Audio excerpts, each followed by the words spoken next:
భగవద్గీత సారాంశాన్ని, కృష్ణతత్వాన్ని అందరికీ బోధిస్తూ తనదైన స్వరంతో ప్రణవనాదాన్ని పలికిస్తున్నారు ప్రణవానంద దాస్ గారు. ప్రభుజీ ప్రస్తుతం మనతో ఉన్నారు. పలు ఆధ్యాత్మిక పరమైనటువంటి అంశాల మీద ప్రభుజీతో చర్చించేటువంటి ప్రయత్నం చేద్దాం. ప్రభుజీ నమస్తే. ప్రభుజీ, పూరి జగన్నాథుని పెద్ద నేత్రాల నుంచి అసలు మనిషి గ్రహించాల్సింది ఏంటి అంటే ఏం చెప్తారు? జగన్నాథుడు, రంగనాథుడు, ఈ రెండు నాథులను మనం చూస్తాం. శ్రీరంగ క్షేత్రంలో మనకి రంగనాథుడిని చూస్తామన్నమాట. కావేరీ విరజాసేయం వైకుంఠే రంగమందిరే సవాసుదేవో రంగేశ ప్రత్యక్షం పరమం పదం అని అంటారు.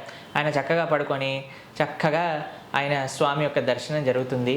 అలానే ఇక్కడ జగన్నాథపురిలో జగన్నాథుడు నీలాచల నివాసాయ నిత్యాయ పరమాత్మనే సుభద్ర ప్రాణనాథాయ జగన్నాథాయ తే నమః అని అంటారు. పెద్ద పెద్ద నేత్రములతో జగన్నాథుడు దర్శనమిస్తారు. ఇటు రంగనాథుడి నుంచి అటు జగన్నాథుడి నుంచి నేర్చుకోవాల్సింది ఏంటి అని అంటే, వేరే వాళ్ళ లోపల ఉండే దోషాలను తక్కువ దర్శించాలి అని రంగనాథుడు నేర్పిస్తే, వేరే వాళ్ళ లోపల నుంచే మంచిని మనం పెద్దగా చేసి చూడాలి. మనకి ఇప్పుడు చూడండి, మనం ఏం చేస్తాము అని అంటే, ఎవరైనా తప్పు చేశారనుకోండి, వెంటనే తప్పు చేశారు పట్టుకోవాలి, వీడిని ఎలా తప్పు చేశారు, ఎందుకు తప్పు చేశారు, ఎప్పుడు తప్పు చేశాడు, మొత్తం రిపోర్ట్ మనం ఇవ్వాలి అని చాలా తీక్షణంగా పెద్ద కన్నులు, పెద్ద నేత్రములు అంటే ఏంటండి అంటే మన ఇంట్రెస్ట్ని తెలుపుతుంది. దేంట్లో మనం ఇంట్రెస్ట్ చూపిస్తున్నాం? వేరే వాళ్ళు చేస్తున్న తప్పులలో మనం ఇంట్రెస్ట్ చూపిస్తున్నామా? వేరే వాళ్ళు చేస్తున్న దోషాలలో మనం ఇంట్రెస్ట్ చూపిస్తున్నామా? ఇప్పుడు చూడండి, వేరే వాళ్ళ యొక్క దోషాలని మనం లెక్కిస్తూ, వేరే వాళ్ళ యొక్క తప్పుల్ని, వేరే వాళ్ళ యొక్క చెడు గుణాలని మనం ఎంత స్మరిస్తూ ఉంటే మనకు అంత నష్టమే వస్తుంది, కానీ మంచి జరగదు. వేరే వాళ్ళని ఎంత తప్పు అనుకొని మనం అంత గొప్ప వాళ్ళం అవ్వమండి.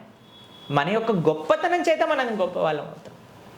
కాబట్టి జగన్నాథుడి యొక్క ఇంట్రెస్ట్ ఏంటో తెలుసా? తన భక్తుల యొక్క హృదయంలో తన పట్ల ఉండే ప్రేమను దర్శించడానికి ఆయన స్వామి ఇంట్రెస్ట్ అనమాట. అందుకే జగన్నాథుడి యొక్క చేతులు ఇలా ఉంటాయి, ఆహ్వానిస్తూ ఉన్నారనమాట తన దగ్గరికి, రండి, నేను మీకోసమే ఇక్కడ జగన్నాథపురిలో ఉన్నాను అని. కాబట్టి ఆ భగవద్భక్తి మనకి ఏమిస్తుంది అంటే అండి, ఆ భగవంతుడికి ఉండే ఆ ఆప్యాయత, ఆ భగవంతుడికి ఉండే ప్రేమ, భగవంతుడికి ఉండే ఆ మంచి గుణములన్నీ కూడా మనము ఆ యొక్క ఆరాధన మనకిస్తుంది అనమాట. అందుకే జగన్నాథపురిలో భగవంతుడి యొక్క పెద్ద నేత్రములు ఏంటి అని అంటే, ఆ మంచిని దర్శించండి, ప్రతి ఒక్కళ్ళు ఉండే మంచిని ఫోకస్ చేయండి, చెడుని పక్కన పెట్టండి. ఎందుకంటే ప్రతి ఒక్కరికి మనం రెస్పాన్సిబుల్ కాదు కదండి. ప్రతి ఒక్కరిని ఈ ప్రపంచంలో మార్చడానికి నేను సంకల్పం తీసుకున్నా అనేది మనం లేదు కదా. కాబట్టి వేరే వాళ్ళ చెడులు దర్శించాల్సిన అవసరం మనకి లేదు. వేరే వాళ్ళ లోపల నుంచే మంచిని చూడండి, మంచిని ప్రోత్సహించండి. వాళ్ళు ముందుకెళ్ళే విధంగా మనం ఎంత సహాయం చేస్తే అంత మంచిది. కానీ వేరే వాళ్ళ యొక్క తప్పులు వేయించి వాళ్ళని డిస్కరేజ్ చేసే పని మనం చేయకూడదు. అది భగవంతుడు ఎన్నటికీ చేయరు. అలా చేసే వాళ్ళని భగవంతుడు ఎన్నటికీ కూడా మెచ్చుకోడు కూడా. కాబట్టి జగన్నాథుడి యొక్క అద్భుతమైన స్వరూపం మనకి, ఆ జగన్నాథుడి యొక్క లీలలు, ఆ స్వామి యొక్క వైభవం, దాని పట్ల ఉండే ఆ రుచి, అలానే 10 మందిలో చూపించే మంచిని దర్శించండి అని స్వామి మనకి ఉపదేశం చేస్తున్నారు. హరే కృష్ణ.